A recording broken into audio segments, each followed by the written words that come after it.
From time to time this summer, we'll be heading off on a Sunday morning getaway. Alan Pizzi starts us off with a no-frills visit to a no-nonsense countryside village in Italy. Beautiful though this may be, picturesque does not offset poverty. Across the rugged mountains known as the Abruzzi, hundreds of small villages have been abandoned. Those that remain, like Santo Stefano di Sessanio, draw few tourists seeking the delights of chefs who still make pasta dishes by hand, and small-run family shops redolent with the smells of locally made products. Assunta Rusciocelli will happily tell you where everything she sells comes from and how to serve it. But her family is one of the last to eke out a living here.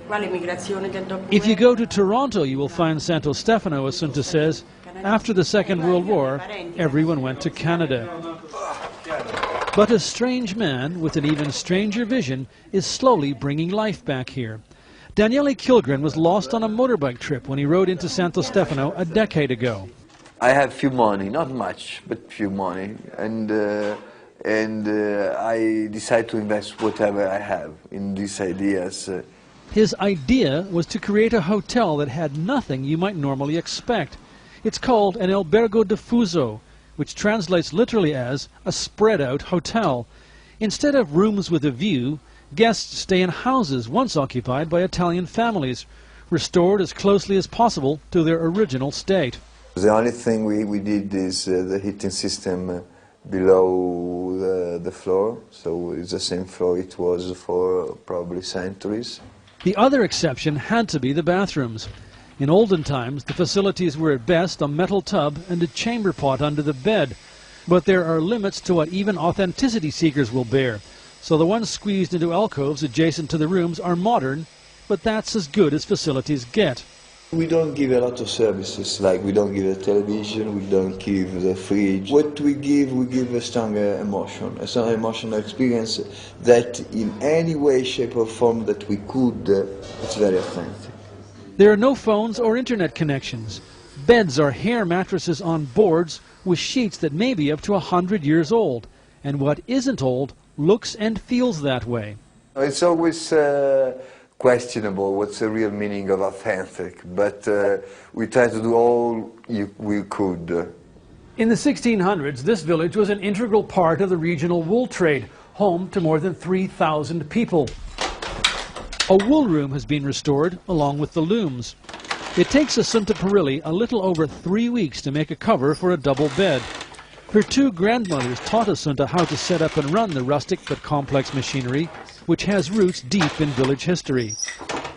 But as the trade died, people began to emigrate, mainly to North America, and today fewer than 70 residents are left. This kind of tourism may be the only way to preserve what remains of their culture. Not everyone welcomed the idea, but the restoration, like this oak beam being sanded down to rebuild a staircase, has brought work where there was none. It has been a very good economical return for everybody, not just for me, for everybody.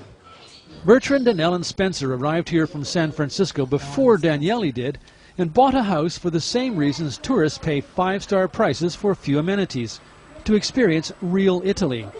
So far, they say, so good. The fact that he is attuned to keeping it the way it was, in pristine condition as much as possible, I think is admirable. One thing that has not changed is that few people lock their doors.